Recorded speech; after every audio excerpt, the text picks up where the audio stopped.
Welcome back to autos. ഇന്ന് ഞാൻ നിങ്ങളുടെ മുമ്പിൽ കൊണ്ടുവന്നേക്കുന്നുണ്ടല്ലോ ഒരു 2016 മോഡൽ ഒരു ക്ലീൻ പോളോ ആണ്. അതായത് 1.27 സ്പീഡ് DSG ഗിയർ ബോക്സോട് കൂടി വരുന്ന ഒരു പവർ പാക്ഡ് മെഷീൻ.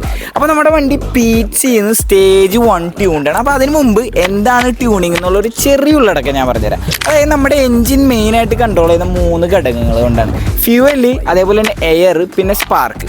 അപ്പോൾ ഈ മൂന്നിൻ്റെയും വേരിയേഷൻ കൊണ്ട് ഉണ്ടാവുന്ന പെർഫോമൻസ് അഥവാ എഫിഷ്യൻസിയിൽ ഉണ്ടാവുന്ന വ്യത്യാസങ്ങളാണ് ട്യൂണിങ് എന്ന് പറഞ്ഞ് ഉദ്ദേശിക്കുന്നത്. നിങ്ങൾ കുറേ പേര് കണ്ടിട്ടുണ്ടാവും നമ്മുടെ വണ്ടിയുടെ അകത്ത് ലാപ്ടോപ്പും പിടിച്ച് കുറേ ആൾക്കാർ കുത്തിയിരുന്ന് അതും ചെയ്യണത്. അതെന്താണെന്ന് വെച്ചിട്ടുണ്ടെങ്കിൽ നമ്മുടെ വണ്ടിയിൽ ECU എന്ന് പറഞ്ഞൊരു പ്ലാറ്റ്ഫോം ഉണ്ട്. അതായത് നമ്മുടെ വണ്ടിയുടെ തലച്ചോറ്, അതായത് വണ്ടിയിലുള്ള എല്ലാ സെൻസേഴ്സും കാര്യങ്ങളും വന്നു ചേരുന്ന ഒരു സിസ്റ്റം.